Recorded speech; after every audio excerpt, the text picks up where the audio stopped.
You're listening to Now I've Heard Everything. Interviews from the 80s, 90s, and 2000s with voices from the past.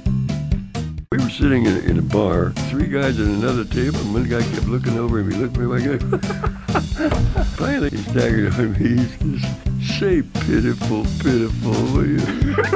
Actor Buddy Ebsen. Today on Now I've Heard Everything. I'm Bill Thompson.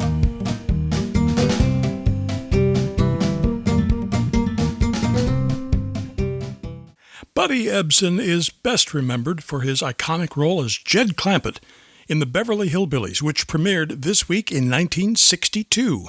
But beyond that, he had a remarkable Hollywood career.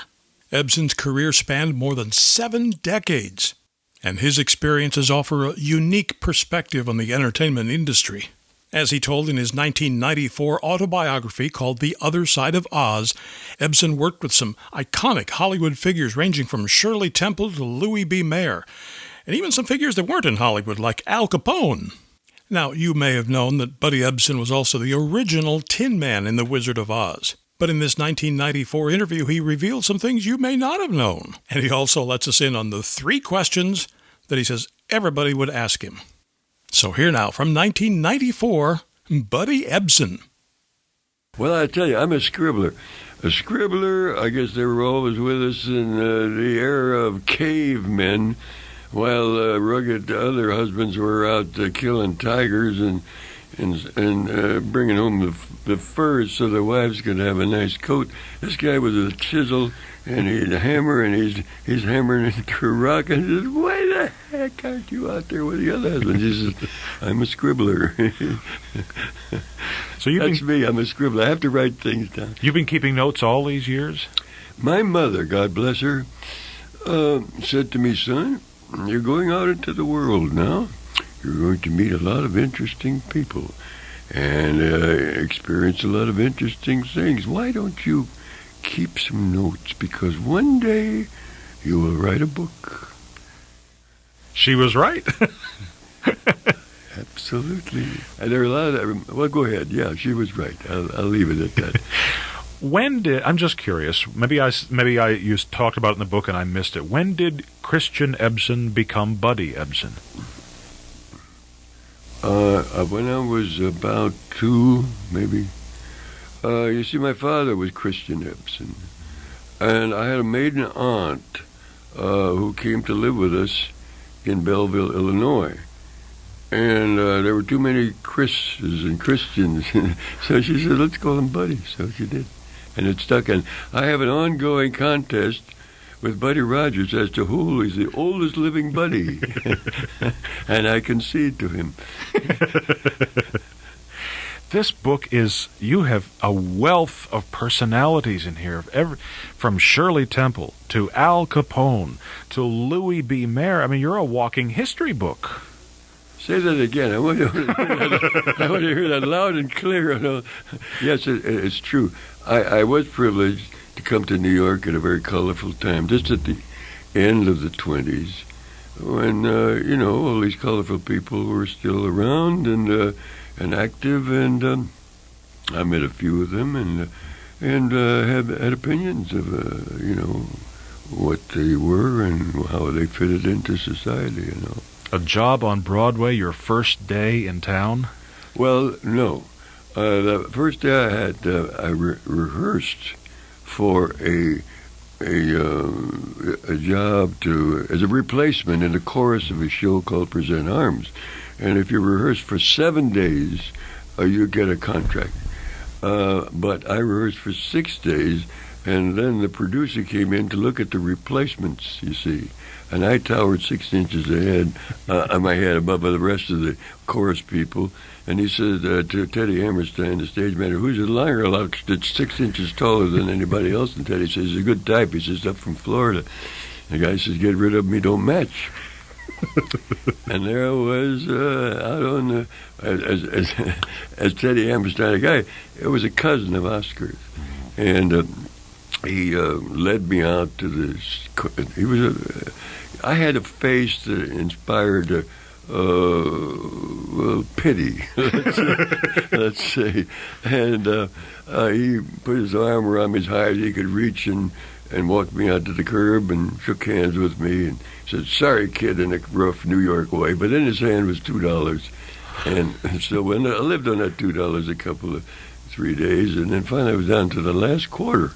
And I say, what am I going to do? Well, I'll go over to the Pennsylvania Drug Company, buy 2 Hershey bars, a nickel apiece.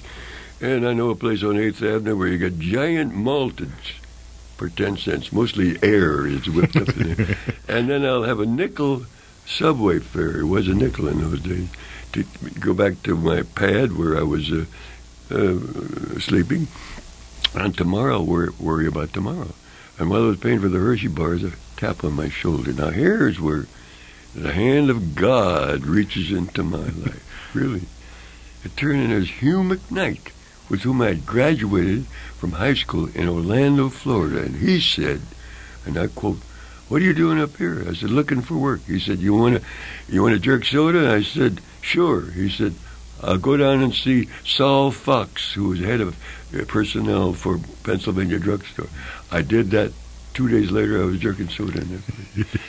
Then I was shifted to the fastest fountain in the world, Long Island Concourse. And I was the slowest soda jerker. So these people used to come in phalanx. They'd all want a coffee and donuts on the way in, and then the tide would turn around 4 o'clock, and they all want chocolate maldeds to keep them sustained in case the Long Island Railroad broke down, as usually, before they got home to eat. So while I was there, I didn't have an overcoat, and it was getting colder. I used to buy the New York Times and put it under my jacket to walk the last 2 miles from 87th Street Station to the Riverside Drive, where I had a $6 room, and to keep out the cold. And so I looked in there, and it said, "Wanted dancers for Ziegfeld, new Ziegfeld show appear at the Amsterdam Theater." And that was my really ticket to show business. Now, it must have brought back a lot of those memories when years later you meet Paul Henning, and Paul Henning says, "I used to jerk sodas." It must have brought back a lot of those same memories. Sure. Well, we have a tremendous rapport. Aside from that, he is such a superbly talented master of comedy and comedy writing.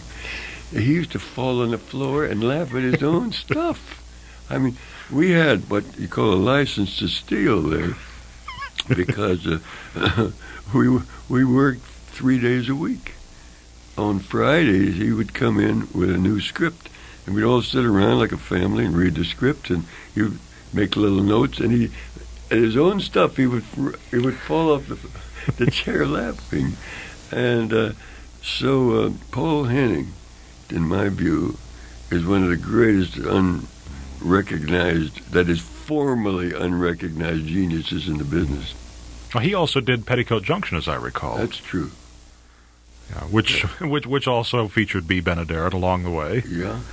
So, but I was glad to see that you said that one of your favorite episodes of the Beverly Hillbillies is also one of my favorite episodes, the Admiral Clampett. I look at this twin Beauforts. Good for shooting down high-flying geese. But my favorite line in that is when Jethro grabs the wheel and makes the big turn, and the captain says, "That was a very dangerous maneuver," and he says, "Thank you." You know, there are certain lines in that series that just the lines themselves are convulsing, and they're not really particularly funny lines. "Well, doggies" is one of them, you know. Well, we were sitting in a bar in, where was it? Long Beach. Yeah, I think it was Long, yeah. And we were sitting there having a drink, and 3 guys at another table, and one guy kept looking over at me, looked at me like that. And he looked again, and look. It's like a sandy Annie, filled with sand, and it comes down, and he was laughing. Finally, he staggered over to me. He says, "Say pitiful, pitiful, will you?" I said, pitiful, pitiful. He fell right on the floor laughing. Well, pitiful, pitiful came from when they tried to interest Jed into not going back to the hills. So they thought, well, he'd buy him a boat and he'd go fishing in the Los Angeles River. So here he is looking at the Los Angeles River.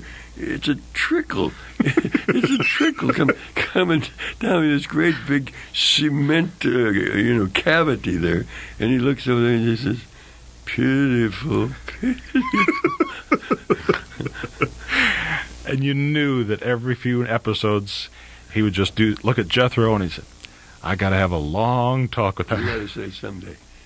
Someday, I got to have a long talk with that boy. Yeah, but the sight gags, too, were so...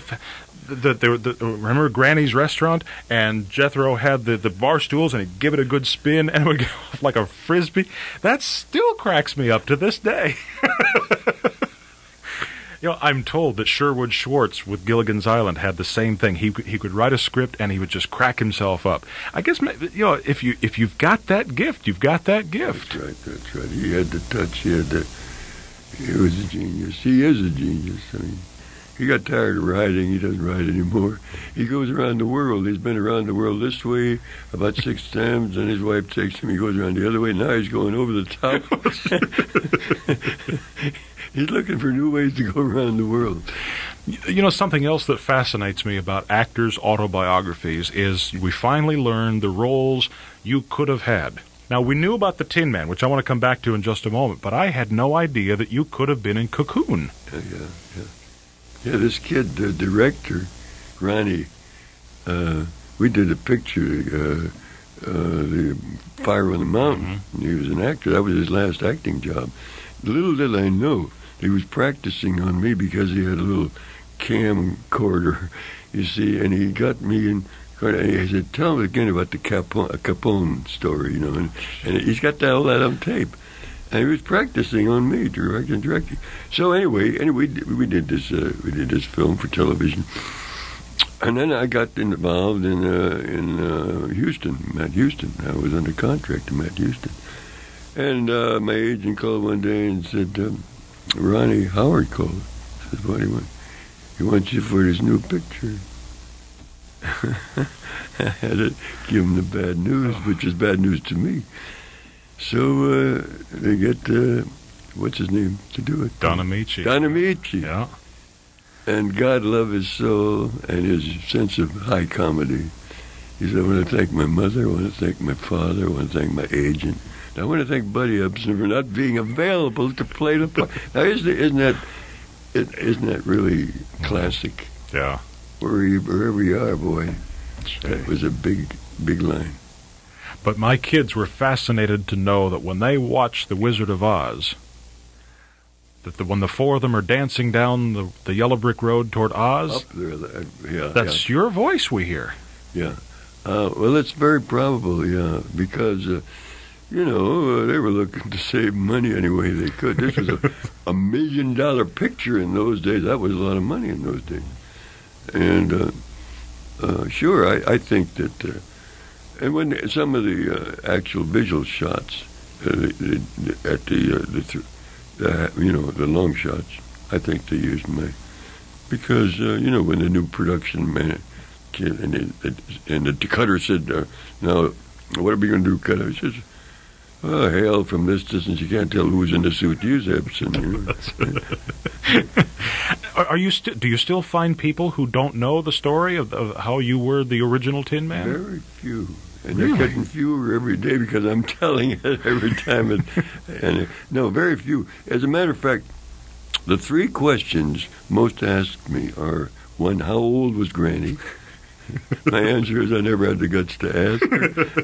The next one is, how did you make the transition from hillbilly to private eye, which I did, flip-flop overnight. And the other one is it true that you were the first Tin Man in The Wizard of Oz? So it's a kind of a little-known fact, but has fish hooks on it that it just nags them in the back of their head. They can't forget it. Wow. Do you still have effects on your health from the Wizard of Oz episode? Well, I have a kind of a chronic bronchial cough that comes on, and now and then, but not enough to sue.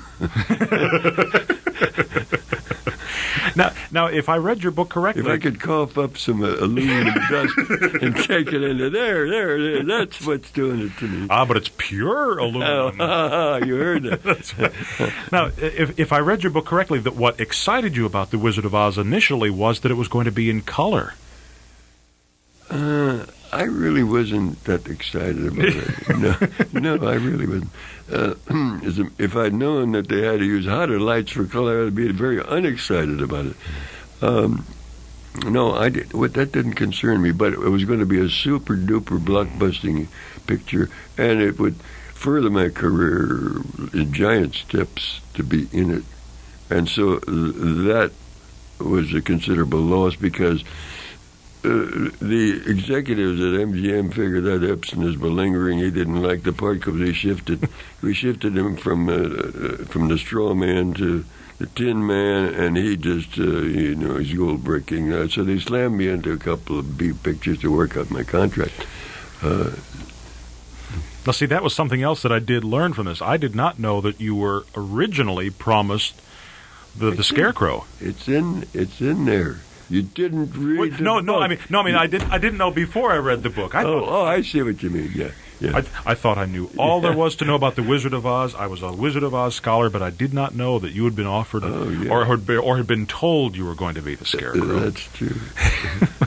Well, let me come back just a moment to the one of those three other questions that you say you're asked, the transition that you made after Beverly Hillbillies to Barnaby Jones. First of all, I don't imagine Jed Clampett was shot at a lot as you were when you were Barnaby Jones, so I'm sure that was one transition.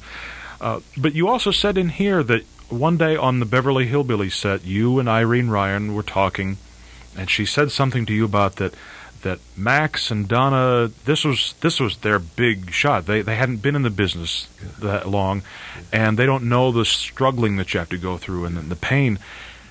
We look at what you've done afterwards. You've done Barnaby Jones, the Houston series, the movies. What has Max and Donna done? They were maybe stereotyped more than you because you had the experience. You knew what you had to do. Well, different people have different compulsions. There's certain things that you sail different courses, And Max is doing okay. I mean, he just won a $3 million lawsuit, and he's promoting a hillbilly thing in Vegas, a whole hillbilly motif with an oil well that fire goes out of the top of it, and it costs me maybe $50 billion to do it. But don't bet against him. He's got energy, and he's got ideas, and he's got desire to be, and God bless him. I love him. This kid is wonderful. But I told Donna that she could have double for Marilyn Monroe with a blonde wig. I mean, so I said, why don't you do this play that Monroe's last husband, the writer Miller, his name was Miller, that he wrote. And why don't you do that in summer stock? And I think they may have been not had the courage to do it.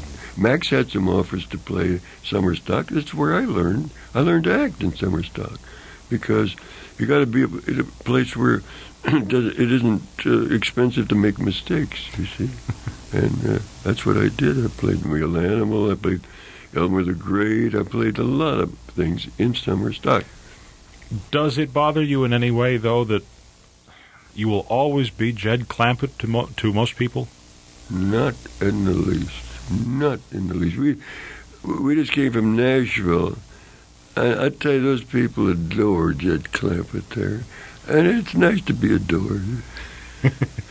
What, have you got something in the works? Yeah. What do you do? What are you going to do? I did it the other night on the show from New York. I did an audition for it. Now let some of the brains out in Hollywood see it. Say, hey, I got a great idea. I played Abraham Lincoln. I did the Gettysburg Address on the Conan O'Brien show. Oh wow! You didn't see it? It's up past my bedtime. Well, it came, the future is more amazing than you can possibly imagine it. Now, I have a great affinity for Lincoln. I understand him. I understand his concern for humanity, for the world, and also his appreciation of jokes like he was going through the woods and this guy, a bum, came up to him with a pistol in one hand and a jug of homebrew in the of corn squeezins in the other. And he handed him the corn squeezins and he says, drink it. And Lincoln said, I'm not going to. He says, you hold the pistol on him. He says, you drink it or I'll shoot you. And he drank it. Then he took the horn squeeze and Lincoln the pistol and said, now hold the pistol on me. Anyway, jokes that he told really for therapeutic reasons, because he had all of this, the weight of these hundreds of thousands of young men being shot to pieces, and he had to make jokes in order not to go crazy. Well, all of these things I understand about Lincoln, and I got the right height for it, and so I can do the Gettysburg Address, which is not the only thing that he ever wrote or is famous for.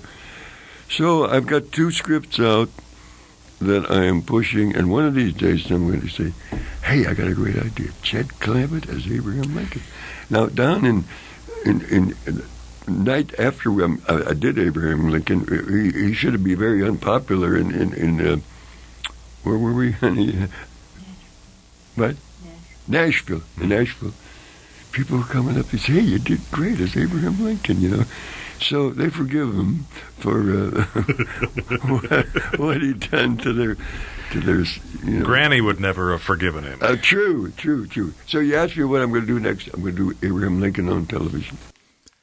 Buddy Ebsen died in 2003 at the age of 95. Now, you can get your copy of The Other Side of Oz by Buddy Ebsen by clicking on the link in our show notes or by going to our website, heardeverything.com. We may earn an Amazon commission if you make a purchase. Now, heardeverything.com is also where you'll hear my interviews with 2 other iconic 1960s TV figures. My 93 conversation with Gilligan Bob Denver. Once you bought that these people were really so-called stranded, that you'd have these kind of people stranded on a desert island, that's it. Once you buy that, then we can do anything we want. In fact, Sherwood said, just don't go too far. And we all laughed. And my 1999 talk with Barney Fife himself, Don Knotts. I hadn't seen Andy in a long time. I thought, you know what, he needs a deputy. He didn't have one in the pilot. So I called him up, and he said, that's a good idea. Let's go talk to him. And, of course, we post new episodes of Now I've Heard Everything every Monday, Wednesday, and Friday. And you can find us everywhere you listen to podcasts, including, of course, YouTube. And thank you for listening. Next time on Now I've Heard Everything, he kind of stumbled into a job, but he was in the right place at the right time in the early 60s, and Derek Taylor became the press agent for this young band called the Beatles. So we'll revisit my 1987 interview with Derek Taylor. It wasn't only the music, was it? It was something beyond that. There was something magical about them. That's right. There was something beyond all precedent and experience, and there really hasn't been succeeded. That's next time on Now I've Heard Everything. I'm Bill Thompson.